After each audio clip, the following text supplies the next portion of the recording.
हर नमः पार्वतीपतये हर हर महादेव हर काण्डद्वयोपपाद्याय कर्म ब्रह्मस्वरूपिणे स्वर्गापवर्गरूपाय ज्ञेशाय नमो नमः कृत्तिका जपभरण्यंत नक्षत्रेश्चितोदयाय नमः।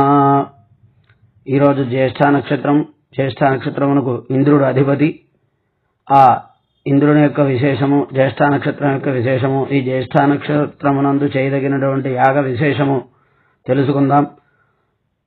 ముందుగా ఈ జ్యేష్ఠ నక్షత్రమునందు చేయదగినటువంటి ఇష్టి గురించి విధి ఈ రకంగా వేదం చెబుతున్నది. ఇంద్రో వా కామయత జ్యేష్ఠ్యం దేవానామభిజయేయమితి స ఏతమింద్రాయ జ్యేష్ఠాయై పురోడాశమేకాదశకపాలన్నిరవపన్ మహావ్రీహీణాం తత వై సజ్యేష్ఠ్యం దేవానామభ్యజయతు జ్యేష్ఠ్యము వై సమానానామభిజయతి య ఏతేన హవిషా యజతే యోచేన దేవం వేద శ్రోత్ర జుహోతి. ఇంద్రుడు అంటే పరమేశ్వరుడు, అంటే ఆ అవతారము ఈ అవతారం అనేటువంటి భేదం లేనటువంటి మూల సర్వశక్తి సంపన్నుడైనటువంటి పరమేశ్వరుడు ఇంద్రుడిగా చెప్పబడతాడు. ఆ ఇంద్రుడే ఒక్కోసారి సూర్యుడిగా, ఒక్కోసారి వరుణుడుగా, ఇంకా అనేక రకములుగా చెప్పబడతారు. ఒకసారి ఐరావతం వాహనముగా కలిగినటువంటి సర్వోపకమైనటువంటి ఇంద్రుడుగా కూడాను ఆయనే చెప్పబడతాడు. వజ్రాయుధం ధరించినటువంటి ఇంద్రుడుగాను ఆయనే చెప్పబడతాడు. సర్వము ఆయనే. అటువంటి ఇంద్రుడు ఆ ఇంద్ర పదవి కోసం, ఇంద్ర స్థానము కోసం మాటి మాటికి మనం గుర్తు చేసుకుంటూ ఉండవలసినటువంటి విశేషం ఏమిటి అంటే, ఈ దేవతల యొక్క పదవులన్నీ కూడా పదవులే. ఆయా స్థానంలో కల్పాంతరములో మారుతూ ఉంటారు. మనకి అది స్పష్టంగా ఇక్కడ ఆంజనేయ స్వామి యొక్క నామంలో భవిష్యత్ చతురాననాయ నమః అని ఆంజనేయ స్వామి భవిష్యత్తులో బ్రహ్మ అవుతాడని మనకి ఇటువంటి ఆధారాలు కనిపిస్తూ ఉన్నాయి. కాబట్టి ఆ రకంగా ఆ ఇంద్ర పదవి కోసం, పూర్వకల్పంలో ఉన్నటువంటి ఇంద్ర పదవి కోసం ఈ కల్పంలో ఒకానొక మహర్షి జ్యేష్ఠ నక్షత్రంలో ఇంద్రుడి గురించి, జ్యేష్ఠ నక్షత్రంతో కూడుకున్న ఇంద్రుడి గురించి యాగం చేస్తే ఆయన జ్యేష్ఠ్యం దేవానామభిజయేయమితి, ఇంకా ఇంద్రుడు ఎట్లాంటి వాడు దేవతల్లో అంటే పూజ్యుడు.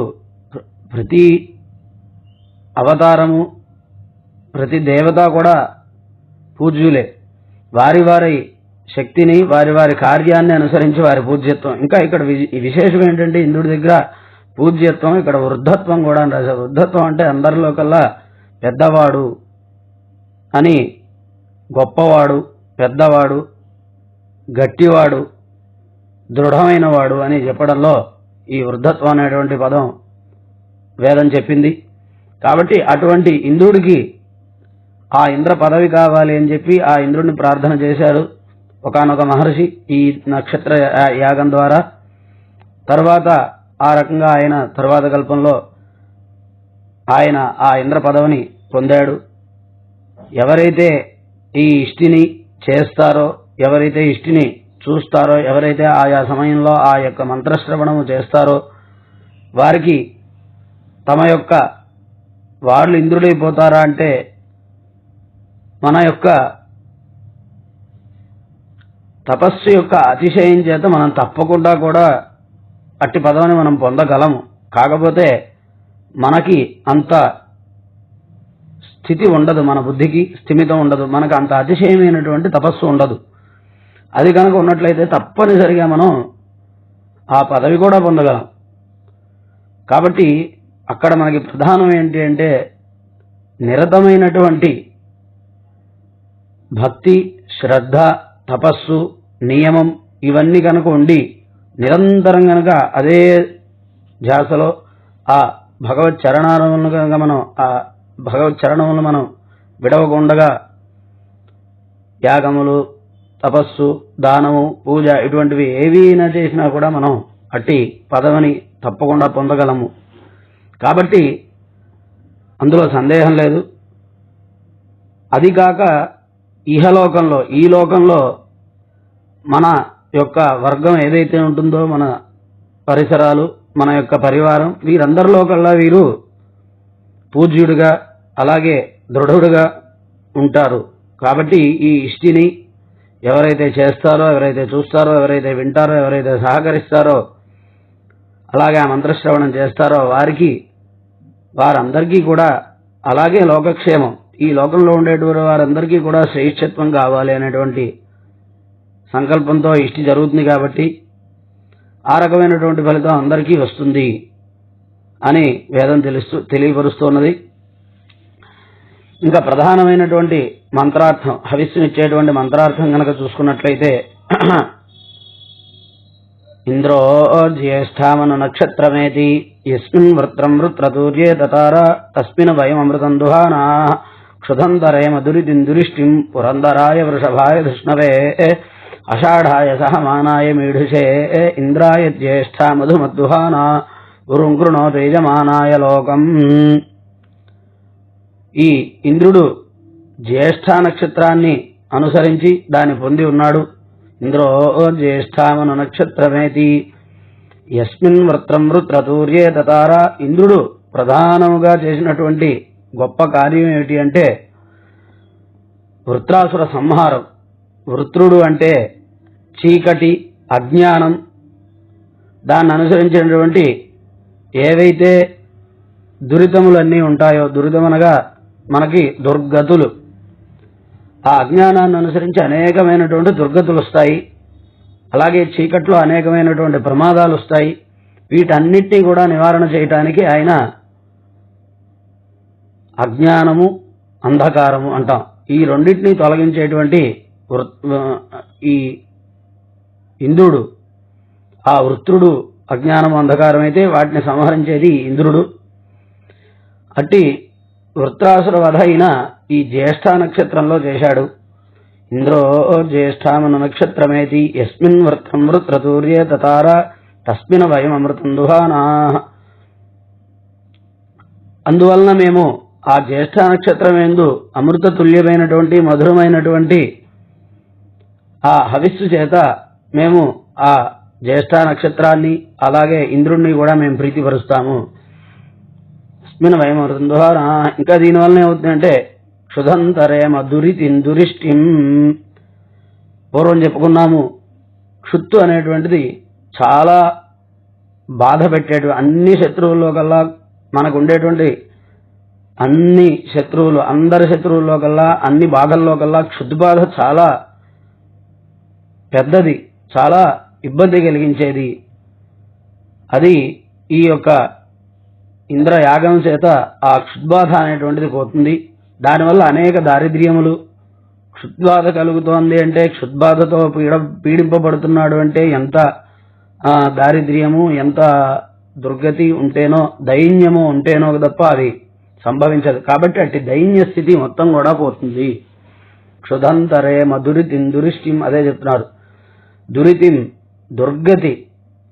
దేని వల్ల వస్తుంది అంటే ఈ దుర్గతి విహితమైనటువంటి కర్మానుష్ఠానం చేయకపోవడం, అధర్మాచరణ చేయడం వలన ఈ యొక్క దుర్గతి లభిస్తుంది. అనేక జన్మల ప్రారంధము ఇవన్నీ కూడా మనకి ఆ దుర్గతిని కలగజేస్తాయి. కాబట్టి అట్లాంటి దుర్గతిని పోగొట్టాలి. దీని ద్వారా, ఈ ఇష్టి ద్వారా ఆ దుర్గతి, ఆ క్షుద్బాధ అనేటువంటి దారిద్ర్యం అనేటువంటిది పోతుంది. దురిష్టిం. ఇంకా ఏమిటి, మనకి ఇటు బాధలు ఎప్పుడు కలుగుతాయి అంటే అదే అధర్మ మార్గము లేదా చేయవలసినటువంటి పనిలో లోపం.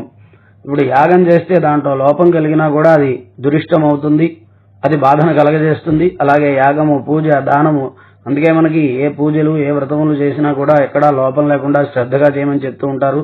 ధర్మాచరణ శ్రద్ధగా చేయాలి. మనకి తెలిసి తెలియక అనేక బాధలు ఈరోజు ఒప్పుకున్నా ఎవరు ఒప్పుకోకపోయినా ఆ మన ధర్మాచరణ లోపం, ఆచార లోపం, ఆ లోపం వల్లనే మనకి కొన్ని బాధలు కలుగుతూ ఉన్నాయి. వీటన్నింటినీ కూడా ఈ యొక్క యాగము చేత మనం దాటవచ్చు. క్షుధంతరే మధురితిందురిష్టిం.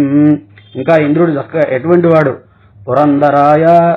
ఈయన ఈ అసురుల యొక్క పురాలన్నింటినీ చీల్చేవాడు, అసురుని చీల్చేవాడు. వాళ్ళ యొక్క సమూహాన్ని, పురాలన్నింటినీ కూడా సంపూర్ణంగా నాశనం చేసే అసురులు అంటే మనకి బయట కనిపించేటువంటి అసురులు ఒక రకమైతే, మన లోపల ఉండేటువంటి అసురులు అరిషడ్వర్గములు అంటాం. కామక్రోధాదులు ఇటువంటివన్నీ, మన బుద్ధి మాంద్యము, ఇవన్నీ కూడా మనకి ఇబ్బంది కలిగించేవే. ఏదైతే ఇబ్బంది కలిగిస్తుందో, మనకి కీడు చేస్తుందో అదంతా కూడా అసుర శబ్దం చేత చెప్పబడుతూ ఉంటుంది. అటువంటి అసురులన్నీ అన్నిటినీ కూడా ఆయన చీలుస్తాడు. పురందరాయ వృషభాయ. తద్వారా ఏంటి అంటే కామానాం వర్షయిత వృషభ. మన కోరికలన్నీ కూడా ఆ తర్వాత తీరుతాయన్నమాట. మనకి ఎప్పుడు కూడా అనేక రకములైనటువంటి కోరికలు ఉంటాయి. వాటిని ఎలా పొందాలి అంటే వెనకాల మనకి ఉన్నటువంటి ఈ యొక్క పాప కర్మములు, పాప ప్రవర్తన, పాప చింతన అది తొలగితే తప్ప మనకు కావాల్సింది లభించదు. పురంధరాయ వృషభాయ అట్లాంటి కామాలన్నింటినీ కూడా ఈయన తీరుస్తాడు. తర్వాత ధృష్ణరే, ఈయన ఇంకా ఎట్లాంటి వాడంటే చాలా దృఢమైన వాడు, గట్టి చాలా బలం గలవాడు. కృష్ణవే అషాఢాయ, అందుకనే ఈయన్ని ఎవ్వరూ కూడా ఎదిరించలేరు, ఈయన ఎప్పుడు కూడా ఎవరూ గెలవలేరు. సహమానాయ, అందుకే ఈయన ఎంతమంది శత్రువులు వచ్చినా కూడా వాళ్ళందరినీ కూడా అడ్డగిస్తాడు, వాడు సహిస్తాడు, అందరినీ అడ్డగించి ఈయన గెలుస్తాడు. ఇంకా మీడుషే, ఇదే కాక వర్షం ద్వారా మనకు అన్నం ఈ క్షుత్ అనేటువంటిది ఎట్లా అంటే వర్షం ద్వారా ఈ క్షుత్తు బాధ తీరుతుంది అని. షాఢాయ సహమానాయ మీఢుషే ఇంద్రాయ జ్యేష్ఠ మధుమద్దుహాన ఉరుంకృణో తేజమానాయ లోకం. అటువంటి ఈ ఇంద్రుణ్ణి జ్యేష్ఠ నక్షత్రము మేము కూడా మధురమైనటువంటి హవిస్సులతో ఆయన ప్రీతిపరిచి మేము అనేక రకములైనటువంటి శ్రేయస్సుల్ని ఉరుంకృణో తేజమానాయ లోకం.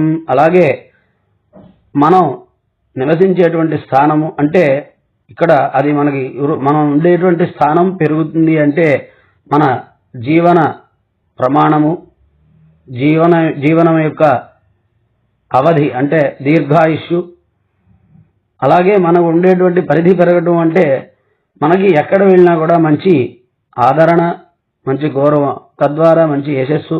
ఇలా ఈ రకంగా ఉరుంకృణో తేజమానాయ లోకం.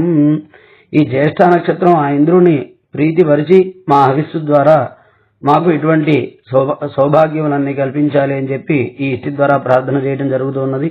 కాబట్టి అందరము కూడా ప్రధానంగా చేయవలసింది ఏంటి అంటే ధర్మాచరణ చేస్తూ ఉండటం సాధ్యమైనంత వరకు.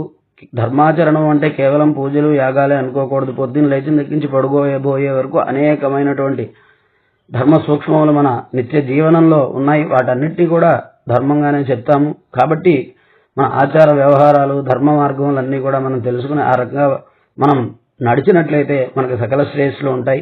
ఎటువంటి ఇబ్బందులు, దైన్యం ఉంటుంది ఈ క్షుద్బాధలు, ఇటువంటివన్నీ ఈ దైన్యం ఎప్పటికీ కూడా మనకి ఎప్పటికీ ఉండదు, తర్వాత తరాలకు కానీ ఎప్పటికీ ఉండదు.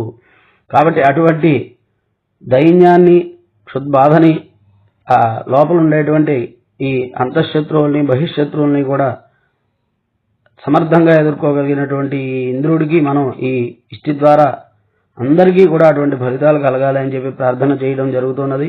హర నమ పార్వతీపతయే, హర హర మహాదేవ. కాండద్వయోపాధ్యాయ కర్మ బ్రహ్మస్వరూపిణే స్వర్గాపవర్గ రూపాయ ఏషాయ నమో నమః. కృత్తికా జపభరణ్యంత నక్షత్రే చచ్చితోదయాయ నమః.